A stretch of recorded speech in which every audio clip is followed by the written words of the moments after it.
Alright, we got Squat Sunday, 23rd of August 2020, starting it off here with just the bar after I did a little bit of a warm-up for the hips, hip circles, just really basic shit.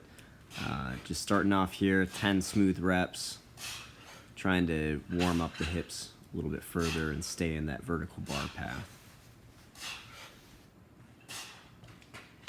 As soon as I'm done there, I got some reactivity jumps, so box jumps, whatever. I'm just using my truck here, trying to just get some springiness and just a little extra jump there at the back end. Generally doing about sets of 3. Slap the 45s on there, going for a set of 8. Still just really trying to feel a little extra blood getting into the legs. Nothing crazy here.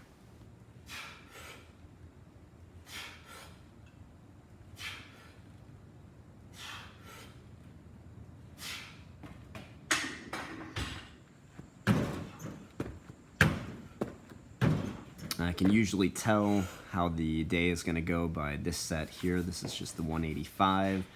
I pop that on the back and knock out a set of 5 without a belt or sleeves, just kind of going for speed. Today it felt super good, not the best it's ever felt, but pretty good. So felt like, hey, I'm going to try a higher jump. So I got this super big jump over the side of the car, just one step in, and then I did my 3 reactive jumps. And I'll usually pop on the sleeves for 225. Some days, especially the lighter days, I might just do beltless, sleeveless, just to see how everything's feeling. But for these days, I'm taking it more cautious. I want to make sure that I'm not going to gas myself out or feel any extra pains. So that 225, again, super easy today. So sticking with those reactivity jumps, trying to go for speed off of the ground. And then I'll pop on 255 and do sleeves and belts.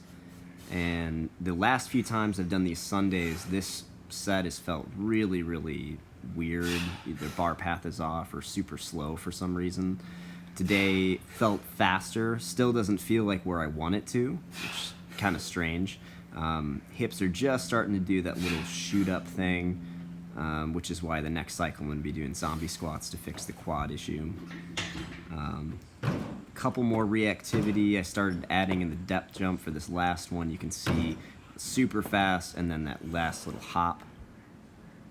And then this is my first what you'd call working set. And this 275 was probably the easiest 275 I can even remember. It's the first time I'm really taking my time and really taking this training cycle seriously.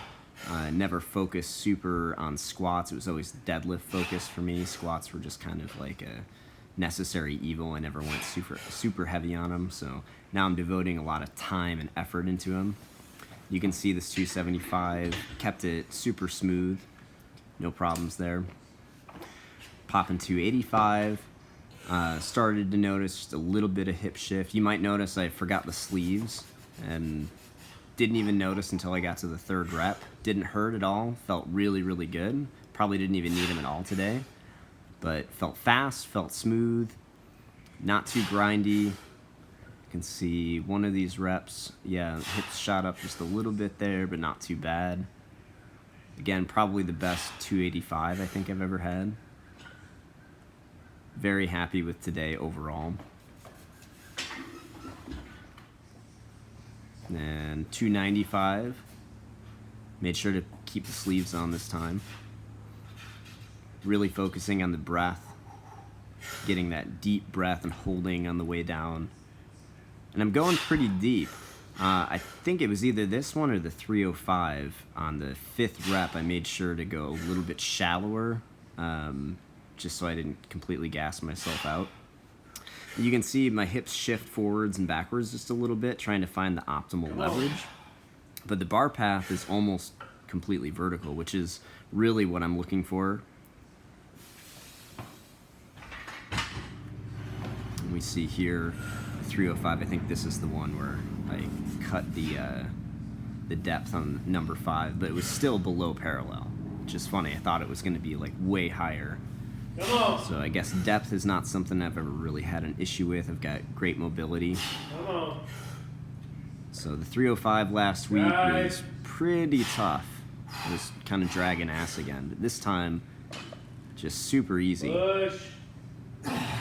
It's just that little sticking point, of course, but it's not really giving me too much trouble. I've done 4 or 5 with the high bar before, and it was super grindy. It's like 5 seconds through the sticking point, so I know if I just grind through, it's not that big of a deal. I went into this 315 without having to psych myself up or anything. It felt awesome. You can see here, we get a better window now that I took those big plates off. Good depth. Obviously the hip's shooting up a little bit, but that's going to get fixed again with the zombie squats the next round. Pretty good. Back is still flat. I noticed my upper back is wanting to cave, so I was really trying to focus on keeping the chest up. I felt it just a little bit there. I don't know if that last rep you can see, I never let it round, but it definitely wanted to. So I had to really keep my focus. Yeah, just a little grindy, not too bad though. I was pretty happy with it. And then getting into the Nordic curls, so I'm taking a hint from Alec Ankiri and using the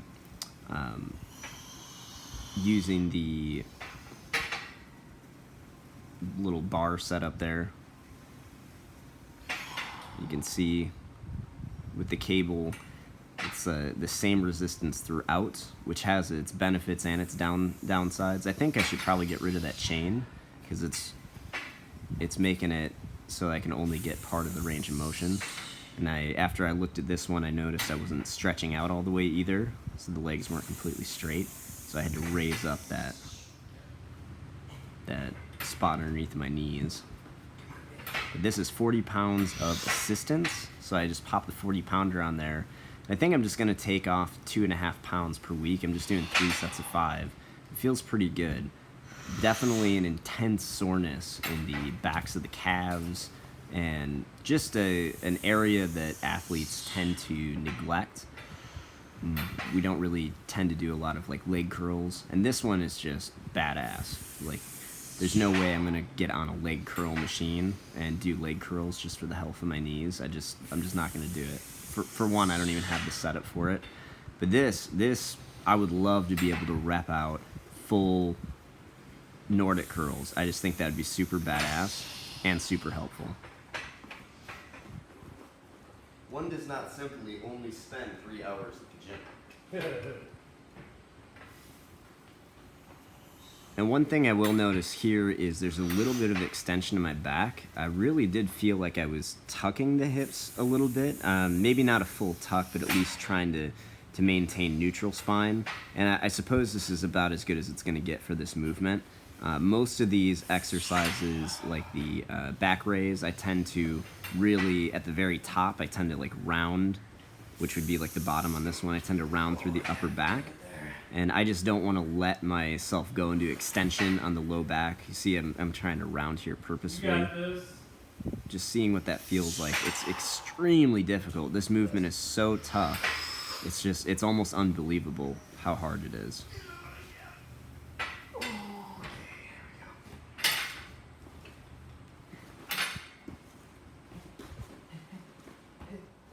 With the sprints, somewhere in between the resisted sprint and the first sprint, I jacked up my arm. It's been having some issues lately, so I only did 3 here.